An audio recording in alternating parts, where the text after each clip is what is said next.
Good morning, students of class 7 of JMU Uttarakhand. Today we are going to start question number 2 onwards of exercise 1.4. आइए देखिए क्या है। Question number 2 में आपको verify करना है कि a divide by b plus c is not equal to a divide by b plus a divide by c for each of the following values of a b and c। a b और c की कुछ values दी हैं, उनके लिए आपको ये prove करना है कि a को डिवाइड करें बाकी के दो इंटीजर्स के सम में तो वो इक्वल नहीं होता है a डिवाइड बाय b और a डिवाइड बाय c के अलग अलग डिवीजन के सम के बराबर, यानी कि डिस्ट्रीब्यूटिव प्रॉपर्टी ट्रू नहीं होती है, ये प्रूव करना है। तो हमने सबसे पहले क्या किया, LHS लिखा। इस LHS को लेंगे हम, इस LHS में वैल्यू पुट करते हुए चलिए। अब तो a की जगह 12 डिवाइड बाय का साइन और -4 प्लस 2, तो यहाँ पर क्या हो गया, माइनस का 2 आ गया, -4 प्लस 2, तो 12 डिवाइड बाय -2, 12 डिवाइड बाय -2 कितना आ गया, माइनस का 6 आ गया। अब आप RHS में वैल्यू पुट करके देखिए। RHS क्या दिया है, a डिवाइड बाय b, एक ब्रैकेट में है a डिवाइड बाय b और plus a divide by c। तो डेफिनेटली ये दोनों बराबर नहीं आएंगे, आप देखेंगे a डिवाइड बाय c। तो आप वैल्यू पुट करते चलिए। a की वैल्यू आपके पास 12 है, डिवाइड बाय b की वैल्यू -4 दे रखी है, -4। मैंने यहाँ बड़े ब्रैकेट का इस्तेमाल कर लिया। अच्छा, उसके बाद प्लस फिर क्या है, a डिवाइड बाय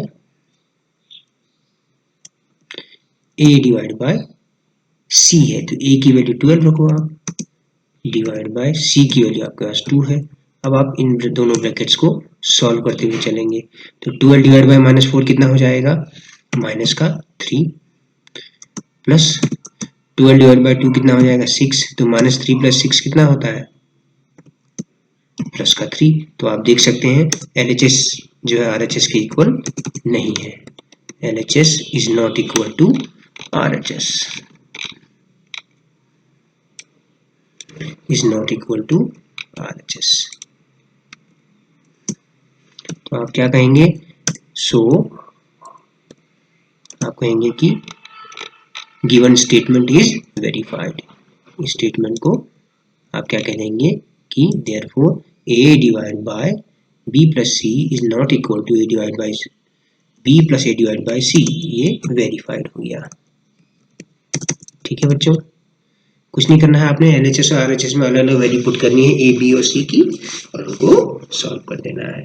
ठीक है प्यारे बच्चों, इसका पार्ट 2 आप स्वयं कर सकते हैं, है ना, करके दिखाइए मुझे। ठीक है, और याद रखिए जब इंटीजर्स को डिवाइड करते हैं, ठीक है, अगर एक पॉजिटिव इंटीजर को एक नेगेटिव इंटीजर से डिवाइड करोगे तो आंसर आपका नेगेटिव में ही आएगा।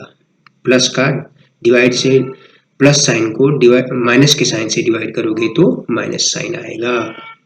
इसी तरह से माइनस इंटीजर नेगेटिव इंटीजर को नेगेटिव इंटीजर से डिवाइड करोगे तो माइनस माइनस कट जाता है और पॉजिटिव का आंसर आता है। ठीक है, साइन का विशेष ध्यान रखिए बच्चों। आइए क्वेश्चन नंबर 3 करते हैं, बहुत ज़्यादा डिफिकल्ट नहीं है क्वेश्चन नंबर 3 भी, इसमें आपको फिल इन द ब्लैंक्स भरने हैं। तो जो चीज़ मैंने बताई अभी कि 369 पॉजिटिव का है, इसमें क्या डिवाइड करेंगे, फिर से 369 मिले, देखिए पॉजिटिव इंटीजर में क्या डिवाइड करेंगे, पॉजिटिव इंटीजर मिलेगा, तो ऑब्वियस सी बात है आपको पॉजिटिव इंटीजर 1 का ही डिवाइड करना होगा यहाँ। तो आप यहाँ क्या लिखेंगे, 1। ठीक है ना, तो 1 आ गया। अच्छा, सेकंड पार्ट देखिए, सेकंड पार्ट -75 डिवाइड बाय क्या, -75 divide by something should come -1। तो माइनस के 75 में अगर हम 75 का डिवाइड करेंगे तो -1 मिल जाएगा। देखिए नेगेटिव इंटीजर में पॉजिटिव इंटीजर का डिवाइड करेंगे तभी तो नेगेटिव 75 में पॉजिटिव 75 का डिवाइड करेंगे तभी तो नेगेटिव का 1 मिलेगा। इसी तरह से -206 divide by something is equal to 1, तो नेगेटिव में नेगेटिव का डिवाइड करेंगे तभी तो पॉजिटिव का 1 मिलेगा, तो इसका मतलब क्या है, माइनस का 206 से डिवाइड करोगे आप यहाँ पे, ठीक है ना। समझिए इस चीज को, ये प्रॉपर्टीज मैंने आपको दिखा रखी हैं, तो इसीलिए दिखाई गई थी। तो -87 में क्या डिवाइड करेंगे, प्लस का 87 है, तो ऑब्वियस सी बात है माइनस के 1 का डिवाइड करोगे। इसी तरह से ई पार्ट में something divide by 1 is equal to minus का 87, तो इसका मतलब क्या है, आप माइनस के 87 से 1 को डिवाइड करोगे तभी तो माइनस का 87 मिलेगा। अच्छा, एफ पार्ट में माइनस का 48 से प्लस के 48 को डिवाइड करोगे तभी तो माइनस का 1 आएगा, ठीक है। 20 divide by something is equal to -2, तो यहाँ नेगेटिव इंटीजर होना चाहिए, माइनस का 10, 20 में 10 का डिवाइड करो 2 आता है, और क्योंकि यहाँ नेगेटिव आंसर आना है तो इसलिए यहाँ इसको नेगेटिव रखना पड़ेगा, इस डिनोमिनेटर को। Something divide by 4 is equal to -3, तो ऑब्वियस ही बात है पॉजिटिव इंटीजर से डिवाइड कर रहे हैं तो नेगेटिव इंटीजर होना चाहिए यहाँ पे, तो -12 divide by 4 is equal to minus का 3, ठीक है बच्चों, ज़्यादा डिफिकल्ट नहीं था ये क्वेश्चन। क्वेश्चन नंबर 4 भी ज़्यादा डिफिकल्ट नहीं है, आपको 5 पेयर बनाने हैं इंटीजर्स ए और बी, इस तरह से ए और बी की अलग अलग वैल्यू रखी, जिससे कि आपको क्या बनाना है, आपको ये बनाना है कि a divide by B is equal to -3, तो मैंने यहाँ पे एक पेयर ले लिया -9 और 3 का, मैंने ये वाला पेयर ले लिया -9 और 3 का, देखिए मैंने -9 ये पेयर को मैंने ब्रैकेट में लिख दिया, ठीक है ना। अच्छा, ऐसी -12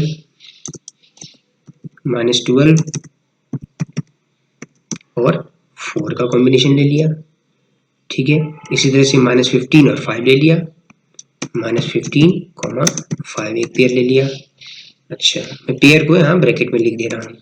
18 और -6, 18 और -6 को लेंगे, देखिए 18 को -6 से डिवाइड करेंगे तो क्या होगा, माइनस का 3 आएगा। आपको ऐसे 5 पेयर बनाने हैं, और आप देख सकते हैं सीधे सीधे 3 का टेबल ही तो चला रहे हैं हम, सीधे सीधे हम 3 का टेबल -21 डिवाइड बाय 7 होना चाहिए यहाँ पे, -21 डिवाइड बाय 7, ठीक है। इस तरह से करना है, तो आप अपने मन से भी एग्जाम्पल्स लिख सकते हैं, कोई दिक्कत नहीं है इसमें, ठीक है। अब है क्वेश्चन नंबर 5। क्वेश्चन नंबर 5 में द टेम्परेचर एट 12 नून, किसी जगह का तापमान 12 बजे दोपहर में 10 डिग्री सेल्सियस था, पॉजिटिव का प्लस हो जाएगा, क्यों, अबव 0 लिखा है ना। If it decreases at the rate of 2 degree Celsius per hour until midnight, मध्य रात्रि तक ये 2 डिग्री सेल्सियस घटता है, तो at what time the temperature be 8 degree Celsius below 0, यानी कि -8 डिग्री किस समय पे होगा, तो आप कैलकुलेट कर लीजिए। देखिए आप लिख लेंगे initial temperature at 12 Noon, initial temperature at 12 Noon 10 degree Celsius, change in temperature per hour -2 degree Celsius, degrees minus किसको दिखाता है, डिग्रीज को। अच्छा, दिन में 1 बजे 1 PM पे कितना टेम्परेचर हो जाएगा, जितना 12 PM पे था प्लस -2, यानी कि 10 - 2 डिग्री सेल्सियस, तो 8 डिग्री सेल्सियस हुआ। 2 बजे पे फिर 2 घटा दोगे आप, 8 डिग्री सेल्सियस प्लस -2, तो ये हो जाएगा 8 - 2, तो आपके पास क्या आ गया 6 डिग्री सेल्सियस। 3 PM पे 3 PM में 4 हो जाएगा, 4 में 2, ठीक है ना। 5 PM पे क्या हो जाएगा, जितना 4 PM पे था उसमें से 2 घटा दीजिए तो 0 में पहुंच गया। फिर 6, 7, 8, तो 9 पे आप देखेंगे -6, फिर 6 PM पे 0 प्लस -2, जितना 5 बजे था उतने का टेम्परेचर में से 2 और घटा देंगे तो -2। चलते चलते आप 9 बजे देखेंगे कि टेम्परेचर -8 मिल जा रहा है, तो the temperature will be 8 degree Celsius below 0 at 9 PM, यानी कि -8 डिग्री सेल्सियस 9 बजे होगा। अच्छा, अब देखिए 12 बजे मध्य रात्रि को टेम्परेचर बताना है, तो दोपहर 12 से रात के 12 बजे तक कितने घंटे होते हैं, 12 आवर्स, तो 12 घंटे में कितना तापमान घटेगा, 1 घंटे में -2 इंटू 12 घंटे, यानी कि -24। स्टार्टिंग में टेम्परेचर कितना था, स्टार्टिंग में टेम्परेचर 10 था आपके पास, तो 12 घंटे में कितना घट गया, -24। Initial temperature plus decrease in initial temperature, initial temperature plus decrease, तो डिक्रीज आपका नेगेटिव में है, ठीक है ना। तो क्या आ गया, 10 प्लस -24 यानी कि 10 - 24 यानी कि क्या, 10 - 24। अब देखेंगे प्लस माइनस मल्टीप्लाई होकर माइनस हो गया ना, तो -14 डिग्री सेल्सियस। तो temperature at midnight will be 14 degree Celsius below zero, minus का 14, बिलो जीरो का मतलब -14 डिग्री सेल्सियस, ठीक है। इस तरह से क्वेश्चन नंबर 6 देखिए, क्वेश्चन नंबर 6 देखिए, एक क्लास टेस्ट में करेक्ट आंसर के लिए 3 मार्क्स दिए जाते हैं, रॉन्ग आंसर के लिए, इनकरेक्ट आंसर के लिए -2 और कोई अटेम्प्ट नहीं करने पर 9 मार्क्स दिए जाते हैं। तो देखिए क्या लिखा है, राधिका ने कुल कितने मार्क्स कमाए या स्कोर किए, 20 मार्क्स। उसने इसमें से जितने सवाल उसने जवाब दिए उनमें से 12 उसने करेक्ट आंसर दिए, तो कितने क्वेश्चंस उसने इनकरेक्ट दिए ये बताना है आपको। तो एक आंसर के लिए कितना, 3, तो 12 करेक्ट आंसर्स के लिए कितना, 36 मार्क्स हो जाएगा। राधिका ने कितना पाया, 20 मार्क्स पाया। कुल उसने 20 मार्क्स पाया, तो मार्क्स उसको इनकरेक्ट आंसर्स के लिए कितने मिले, कुल उसको जितने मिले उसमें से जितने उसने करेक्ट आंसर में प्राप्त किए, कुल उसको 20 मिले, उसमें से करेक्ट आंसर्स में मिले गए मार्क्स को घटा दीजिए, तो माइनस का 16 आया। कितना आया, माइनस का 16 मार्क्स आया, यानी कि उसको इनकरेक्ट आंसर्स के लिए -16 मिला होगा, ठीक है। तो अब क्या है, एक इनकरेक्ट आंसर्स के लिए कितना नंबर मिलता है, -2 मिलता है। तो नंबर ऑफ इनकरेक्ट आंसर्स, कुल कितने मार्क्स मिले उसको, -16 मिले, और उसको डिवाइड कर दिया एक इनकरेक्ट आंसर में कितने मार्क्स मिलते हैं, -2 से, तो 8 आ गया। तो इसका मतलब राधिका ने 8 इनकरेक्ट आंसर्स दिए, अटेम्प्टेड 8 इनकरेक्ट आंसर्स क्वेश्चंस, ठीक है। अच्छा, क्या किया, आप फिर से समझिए, कुल मार्क्स उसको मिले 20, कुल मार्क्स उसको मिले 20, और सही उत्तर देने पर उसको कितने मार्क्स मिलते, 36 मिलते, 12 गुना 3। लेकिन अब उसने कुछ इनकरेक्ट भी दिए हैं, तो इसका मतलब क्या है, कुल कितने मार्क्स मिले उसको, कुल मार्क्स 20 में से आप क्या कर दोगे, कुल मार्क्स 20 में से आप घटा दोगे जितने उसको करेक्ट आंसर से मिले होंगे, यानी कि 36 मिले हैं उसको, तो मिल गया -16। तो हमें क्या मिल गया, marks obtained for incorrect answers. Second part देखिए, मोहिनी का स्कोर आया -5 मार्क्स, और उसको कितने सवालों का सही जवाब पता था, 7, तो 7 करेक्ट आंसर्स उसने दिए। तो आप देखिए किस तरह से करेंगे, जिस तरह पहले किया था पहले पार्ट में, दूसरी पार्ट में भी marks given for 7 correct answers, 21 आ जाएगा, 3 into 7 है ना। मोहिनी ने कितना मार्क्स स्कोर किया, -5, तो इनकरेक्ट आंसर्स के लिए कितना मार्क्स मिला होगा, कुल प्राप्त मार्क्स में से घटा देंगे करेक्ट आंसर्स को दिए गए मार्क्स, तो -25 - 21, तो -26 सॉरी। तो नंबर ऑफ इनकरेक्ट आंसर्स आप क्या कहोगे, -26। इनकरेक्ट आंसर्स में टोटल इतने मार्क्स मिले और एक इनकरेक्ट का आपको पता है, तो -26 डिवाइड बाय -2, 13। तो मोहिनी ने 13 इनकरेक्ट क्वेश्चंस के जवाब दिए, ठीक है। तीसरा वाला जो पार्ट है, राकेश ने 18 मार्क्स बनाए 16 क्वेश्चंस के जवाब देके, उसने कितने करेक्ट और कितने इनकरेक्ट दिए ये बताना है आपको। देखिए सबसे पहले चीज क्या है, यहाँ पे कुल कितने प्रश्न अटेम्प्ट किए, 16, तो उसमें से कुछ गलत होंगे और कुछ सही होंगे, ठीक है ना। तो क्या कहने का मतलब है कि नंबर ऑफ करेक्ट आंसर्स गुणा 3, ये तो क्या होगा, plus number of incorrect answers गुणा -2। करेक्ट आंसर्स के लिए कितने कुल मार्क्स मिले, कुल प्रश्न जो सही जवाब दिए गुणा 3, प्लस कुल जो गलत जवाब दिए गुणा -2, ये बराबर आ जाता होगा 18। अब आप देखिए नंबर ऑफ करेक्ट आंसर्स का मतलब क्या है, नंबर ऑफ करेक्ट आंसर्स का मतलब क्या है। इस -2 को मैं स्टार्ट में लिख ले रहा हूं। देखिए अब 16 कुल जवाब दिए। अगर मान लीजिए करेक्ट आंसर्स, इनकरेक्ट आंसर्स कितने होंगे, कुल सवालों में से करेक्ट आंसर्स की संख्या घटा दीजिए, 16 minus number of correct answers. ठीक है, तो ऐसा करने से क्या हुआ कि -2 इंटू 16 माइनस का 32 और ये -2 इंटू माइनस प्लस हो गया, तो ये ऐसा बन गया -32 plus 2 into number of correct answers is equal to 18। तो सॉल्व किया तो अब आप देखिए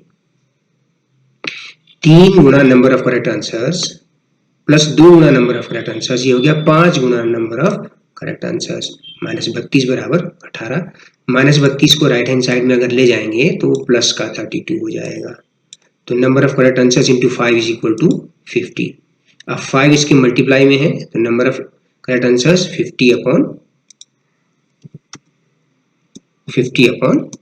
5 इज इक्वल टू 10। 10 अगर करेक्ट आंसर है, इनकरेक्ट आंसर्स कितने होंगे, कुल आंसर 16 दिए हैं, 16 में से 10 घटा दीजिए, 6 आ जाएगा आपके पास। ठीक है, तो इसलिए number of correct answer incorrect answers Rakesh द्वारा 10 और 6 क्रमशः उत्तर दिए गए।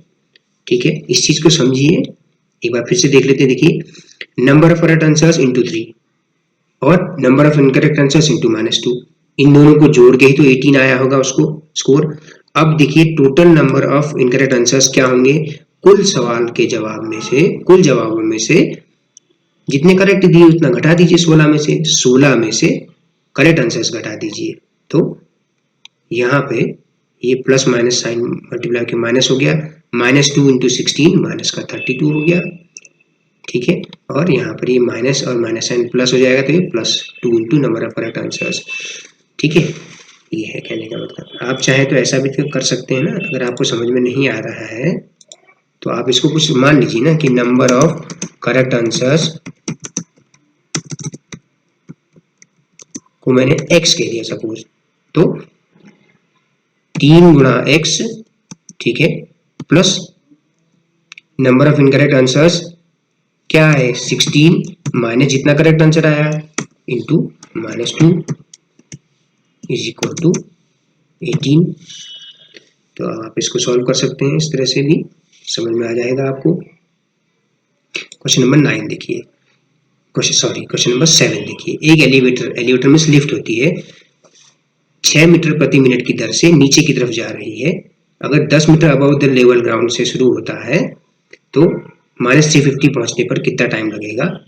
ठीक है, तो total distance by mine shaft, ऊंचाई पर था 10 मीटर पे, माइनस सबसे नीचे एंड पॉइंट पहुंचना है -350, तो 360 मीटर हो गया। माइनस माइनस यहाँ plus, 10 + 350 360। Time taken to cover a distance of 6 metre is 1 minute, तो 1 मीटर के लिए कितनी हो जाएगी 1/6 मिनट। तो time taken to cover the distance of 360 metre will be 360 metre into 1 metre cover करने में कितना समय लगा 1/6 मिनट। 360 इंटू 1/6, 6 से ये 60 टाइम कटा 60 मिनट्स, तो 1 आवर। तो thus it takes 1 hour